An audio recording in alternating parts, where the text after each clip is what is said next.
출애굽기 25장 17절부터 22절 말씀입니다.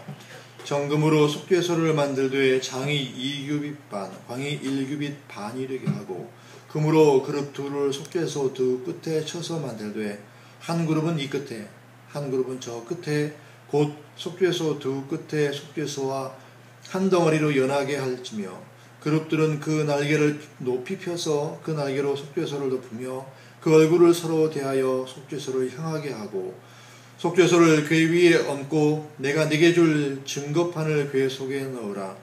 거기서 내가 너와 만나고 속죄소 위 곧 증거궤 위에 있는 두 그룹 사이에서 내가 이스라엘 자손을 위하여 네게 명할 모든 일을 네게 이르리라. 아멘. 오늘 우리가 속죄소에 관한 말씀을 이제 상고하고자 합니다. 이 속죄소는 어떻게 생겼고 무엇인가 하는 것부터 우리가 이야기해 볼 필요가 있겠습니다.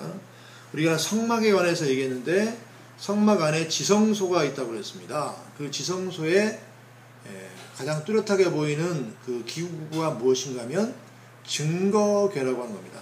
다른 말로는 언약궤라고도 하죠. 그리고 법궤라고도 하죠. 하나님과 이스라엘 백성들이 언약을 맺었습니다. 하나님이 이스라엘 백성들의 하나님이 되어주시고 또 이스라엘은 하나님의 백성이 된 거죠. 그게 언약이에요. 결혼하고 비슷한 거죠. 그러면 그것을 이제 증거하는 증거물이 필요하고 또 그 생활이 그 관계가 더 지속되고 발전되도록 하기 위한 어떤 장치들이 필요하죠. 그래서 하나님께서 성막 또 증거막 이것을 지으라고 하신 거죠. 성막을 지으라고 하신 거고 그 안에 지성소 안에 증거궤를 둔 거죠. 그런데 이 안에는 증거궤만 있던 것이 아니고 증거궤 윗부분에 속죄소라고 하는 게 있었습니다. 그래서 사실은 여러분 어떤 물건을 그 밑에 무엇을 놓고 그 위에다가 올려놓으면 멀리서 보면 그게 한 세트처럼 하나의 물건처럼 보이죠. 그래서 증거궤하고 그 위에 올려져 있는 이 속죄소하고는 하나의 물건처럼 세트처럼 보였습니다. 증거궤는 모양이 자세하지만 대략적으로 보면 어떤 큰 박스 같은 거죠. 나무로 된 박스 같은 모양이고 그리고 그 위에 속죄소라고 하는 그 그룹들이 천사의 모양이 서로 마주보고 날개를 펴고 서로 마주보고 있는 모습인 거죠. 그런데 이게 멀리서 보면 하나처럼 보이는 겁니다. 그러나 사실은 서로 다른 것이 두 개의 기구가 이렇게 하나는 밑에 있고 하나는 그 위에 얹혀져 있으니까 하나처럼 보이는 거죠. 이 속죄소라고 하는 것은 뭐냐면 이 위에다가 피를 흘려서 속죄란 말처럼 죄를 속한다는 뜻이에요. 근데 자세히 생각해 보면 여러 가지 자세한 내용들이 있습니다만은 어쨌든 말에서 우리가 생각할 수 있는 것은 이건 죄를 속해주는 것과 관련이 있구나라는 거죠. 자, 그런데 그러면 어떻게 하나님께서 이 속죄소를 통해서 우리의 죄를 속해주시는지 이것을 통해서 하나님이 무엇을 하시는지 하는 것을 한번 생각해 볼 필요가 있습니다. 자, 이 속죄소가 있는 지성소에는 아무나 들어갈 수가 없었습니다. 대제사장만이 들어갈 수가 있습니다. 그런데 이 대제사장도 자기가 원하는 때에 아무 때나 하루에도 뭐 몇 번씩 일 있을 때마다 들어가는 것이 아니라 1년에 한 번만 들어갑니다. 딱 하루 한 번만 들어가는 거죠. 1년에 한 번씩 들어갑니다. 그런데 들어갈 때에 그는 짐승의 피를 가지고 들어가야만 했습니다. 그리고 그 짐승의 피를 이 속죄소라고 하는 이 전체로 보면 언약궤 위에 얹혀져 있는 속죄소 위에다가 이게 붓습니다. 자, 그럼 여기서 한번 생각해 봅시다. 그 피를 왜 거기다가 뿌렸을까요? 그 짐승의 피를 거기다 왜 뿌렸을까요? 크게 힌트를 말하면 속죄와 관련이 있는 거예요. 근데 왜 뿌렸을까요? 거기에 왜 뿌리면 속죄가 될까요? 하는 거죠. 자, 이제 그것을 한번 생각해 봅시다. 여러분, 원래 하나님께서 이스라엘 백성들의 죄를 용서해 주시기 위해서 명령하신 것이 있는데 그게 뭐냐면 제사예요. 자, 제사라고 하는 것은 양이나 소나 이런 짐승들을 잡아서 그것을 하나님 앞에 태우든지 다 태울 때도 있고 일부만 태울 때도 있고 어떤 건 안 태울 때도 있고 또 거기에 짐승을 잡을 때 생기는 피는 받아서 그 성막 바깥에 마당에 보면 제단이라고 하는 것이 있는데 그 제단에서 이렇게 제단 옆에다가 뿌리고 이렇게 했습니다. 자, 그런데 한번 생각해 보십시오. 이 죄를 제거하는 거, 이건 마치 뭐와 같냐면은 우리 몸에 있는 안 좋은 세균들을 없애기 위해서 그 소독약이 묻은 솜으로 그 세균이 있는 부분을 닦아내는 것 같은 거예요.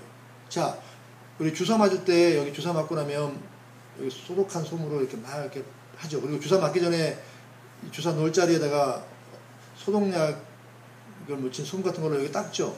닦는 이유가 뭐라고 그랬습니까? 이제 몸에 붙어 있는 세균들이 있으니까 그게 주사방울로 우리 몸에 구멍을 뚫으면 그 구멍으로 들어갈 수가 있잖아요. 그쪽에 못 들어가게 그 부분에 있는 세균을 먼저 다 없애버리는 거예요. 이렇게 소독하는 거죠. 그리고 나서 물론 주사도 소독이 되겠지만 주사를 놔야 약만 들어가고 주사 그 도끼에서 생긴 구멍으로 세균이 안 들어가는 거죠. 자, 근데 문제는 우리 몸에 있는 안 좋은 세균을 없애기 위해서, 세균을 죽이는 거죠. 없애기 위해서 소독약으로 이렇게 묻힌 솜으로 닦았는데 이 몸은 여기 있는 소독약으로 닦은 몸은 세균이 없어졌으니까 깨끗해졌죠. 근데 문제는 이 소독약에는 뭐가 묻어 있을 수 있을까요? 이 소독약이 묻은 솜에는 혹시라도 세균이나 이렇게 묻어 있을 수가 있죠. 그래서 그것을 잘 버려야 돼요. 잘 버리고 그것을 버리는 통이 따로 있죠. 버리고 그걸 나중에 잘 모르겠지만 문제가 안 되게 잘 처리를 하겠죠. 그렇죠? 자, 생각해 보세요. 하나님께서 우리의 죄를 해결하기 위해서 죄 지은 자가 마치 병균에 오염된 것 같은 거예요. 그것을 없애기 위해서 죽여 없애버려야 되는데 우리가 죄를 지면 누가 더러워진 거예요? 우리가 더러워진 거죠. 우리가 죽어 없어져야 되는데 대신 짐승이 없어지는 거예요. 그 짐승이 번제단에서 계속 제사를 드리면서 없어지면 죄가 없어지긴 하지만 문제는 그 번제단이 더러워지는 거예요. 뭐 때가면서 더러워지는 게 아니라 죄로 거기를 오염시키는 거예요. 번제단뿐만 아니라 하나님이 계신 집인 성막을 다 더럽히는 거겠죠. 그래서 하나님께서는 속죄 제사라고 하는 것을 들여서 그때그때 없애게 하는 거예요. 마치 소독약으로 병균은 없애지만 그 소독약 자체는 여기 묻은 그 솜은 또 문제가 될 수 있으니까 처리하는 것처럼 거기서 제사를 드려서 우리의 죄를 없앴지만 그것 때문에 하나님의 집이 오염되잖아요. 제단도 오염되고 하나님의 집이 오염되니까 그걸 또 없애기 위한 일을 하는데 그게 뭐냐면 속죄 제사를 따로 드리는 거예요. 근데 매일이나 그런 제사를 드릴 때마다 같이 속죄 제사를 드리는 거죠. 자, 그런데 그걸로 다 안 될 수가 있어요. 자, 저도 우리 모두 집안 청소를 하지만 매일매일 청소해도 먼지가 쌓여요, 안 쌓여요? 그리고 그때그때 우리가 다 하지 못한 구석구석 청소를 못할 때가 있잖아요. 그래서 평상시에 어느 정도 청소를 하지만 청소를 못했거나 그래도 안 없어진 강력한 때들이 있을 수 있잖아요. 그걸 없애는 대청소날이 필요하죠. 그렇죠? 그래, 그것처럼 하나님 앞에 우리의 죄 때문에 하나님의 집이 번제단과 또 모든 것이 오염됐기 때문에 그걸 다시 한번 청소해 주는 게 필요해요. 그래서 대속죄일에 하나님의 집이 우리 죄 때문에 오염된 걸 깨끗하게 하기 위해서 대속죄일에 대제사장이 지성소에 가서 피를 뿌리는 거예요. 그러면 그것으로 모든 죄로 오염된 것들이 깨끗해지는 거죠. 그게 대속죄일이고 거기 대속죄일에 가서 그 속죄소 위에 피를 뿌리는 것이라고 말할 수가 있는, 그 이유라고 말할 수가 있는 거죠. 자, 이 모든 것들은 다 연결이 되어 있어요. 우리가 죄를 지었을 때 하나님 앞에 우리가 벌을 받아야 되는데 우리 대신 하나님께서 하나님의 진노와 저주와 형벌을 우리가 드리는 제물에, 짐승에다가, 우리는 지금은 아니지만 구약시대에는 그렇게 했잖아요. 이스라엘 백성들은 그 짐승에다가 하나님의 진노와 저주와 형벌을 쏟아부어서 형벌을 해버리는 거예요. 그 대신 우리는 하나님 앞에 형벌 받은 사람으로 용서가 되고 하나님 앞에 다시 받아들여지는 거죠. 그런데 문제는 그것 때문에 하나님의 집이 더러워진 것 때문에, 오염된 것 때문에 속죄제사를 통해서 그걸 깨끗하게 계속 평상시 하다가 대청소하는 날인 거죠. 이게 대속죄일인 거죠. 이것은 다 뭐냐면 하나님께서 우리에게 하나님의 백성으로 살아갈 수 있는 기회를 계속해서 주시는 거예요. 죄 때문에 하나님과의 관계가 깨지고 우리는 더 이상 하나님의 백성이 아니고 하나님의 백성이 누릴 수 있는 모든 그 행복을, 복락을, 권리를 다 잃어버려야 되는데 하나님께서 그것을 잃어버리지 않게 해주시는 거죠. 그리고 그로 인해 생긴 문제들도 하나님은 다 처리해 주시는 거죠. 지금은 여러분 우리가 짐승을 잡아서 제사를 드린다고 그랬습니까? 안 드린다고 그랬습니까? 안 드리죠. 그러면 우리는 어떻게 하나님의 자녀가 되고 또 하나님의 자녀가 되었지만 우리도 죄를 여전히 짓는데 어떻게 하나님 앞에 용서를 받고 여전히 하나님의 백성으로 남아있을 수가 있습니까? 그건 예수님의 피 때문에 가는 거예요. 예수님이 십자가에서 한 번 흘리신 그 피가 우리 모두를 위한 영원한 우리 모든 죄에 대한 속죄, 죄 용서함과 또 속죄의 효과가 있는 거죠. 그래서 우리는 예수님의 이름으로 기도하고 예수님의 이름으로 죄 용서함을 구하고 그래서 용서를 받을 자로 하나님 앞에 담대히 나아가는 거죠. 그러니까 조금 달라졌죠. 짐승으로 하나님 앞에 죄 용서를 받는 게 아니라 예수님의 피로 용서를 받는 거죠. 그리고 그 효과는 짐승보다 더 있죠. 여러분 짐승은 죄가 생각날 때마다 제사를 드려야 돼요. 한 마리씩 잡아서 제사를 드려야 되죠. 그러나 지금은 예수님은 한 번 십자가에 달리신 걸로 영원한 죄 용서 효력이 있는 제사를 예수님이 드리셨기 때문에 우리는 그것을 의지하는 거죠. 그 사실을 우리가 기억해야 합니다. 그래서 우리가 오늘 기억할 것은 하나님은 우리가 하나님의 자녀, 하나님의 백성 되게 해주셨는데 하나님의 자녀, 하나님의 백성 된 데서 우리가 끊어질 수 있는 일들이 있는데 그게 우리의 죄죠. 그것을 하나님은 아시고 우리가 다시 그 언약을 깨뜨렸지만 하나님의 자녀로서 더 이상 살아갈 수 없게 될 수 있지만 다시금 회복될 수 있는 그런 장치를 주셨다는 거죠. 구약시대에는 그 성막과 거기서 드리는 모든 제사를 통해서 지금은 예수 그리스도의 십자가에서 단번에 죽으신 흘리신 피로 영원한 효력이 있는 그런 속죄의 죄 용서함의 장치를 주셨다는 거죠. 자, 그것 뿐만 아니라 하나님은 우리와 하나님 사이에 이제 더 이상 어떠한 죄도 끼어들지 못하기를 어떠한 죄가 또는 죄로 인한 어떤 것이 하나님과 우리 사이에 더 이상 없기를 바라시는 거죠. 우리가 그 사실을 기억해야 돼요. 그래서 우리가 죄와 더불어 싸워야 돼요. 여러분 우리 예방주사도 그런 거지만 병균이 우리 몸에 들어오면 우리가 싸워요? 가만둬요? 막 권투장갑 끼고 싸우는 건 아니지만 우리 몸에서 우리 세포들이 싸우잖아요.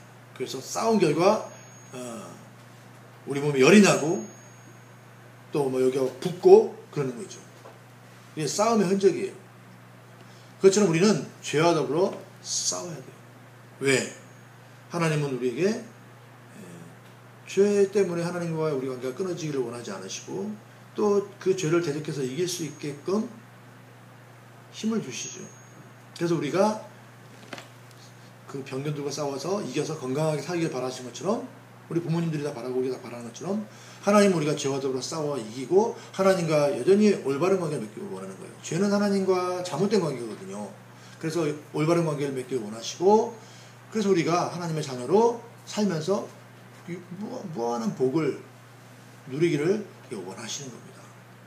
그것 때문에 구약시대 성막도 주시고 제사제도도 주셨던 거고 지금은 예수님의 십자가를 주신 거죠. 예수님은 그래서 십자가에 죽으신 거고 다시 살아나신 거고 또 성령께서 그 효력을 우리에게 입혀주시고 계신 거예요.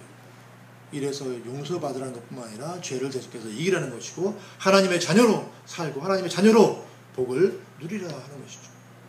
그럼 우리는 여기서 한 가지 결심을 해야 되죠. 여러분 부모님이 우리를 사랑하신다 생각하면 우리가 해야 될 일은 뭘까요? 사랑하시니까 맨날 용서해 주시는구나. 이 장난꾸러기처럼 맨날 잘못하고 사고 쳐야지 이렇게 생각합니까? 아니죠.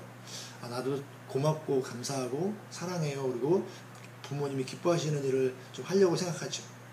그런 사람이 되려고 하고 있죠. 하나님이 기뻐하시는 사람이 되고 하나님이 기뻐하시는 일을 하려고 해야 돼. 그건 뭐냐면 하나님이 우리를 얼마나 사랑하셨는지 우리가 알고 사람들에게 얘기해 주는 거예요.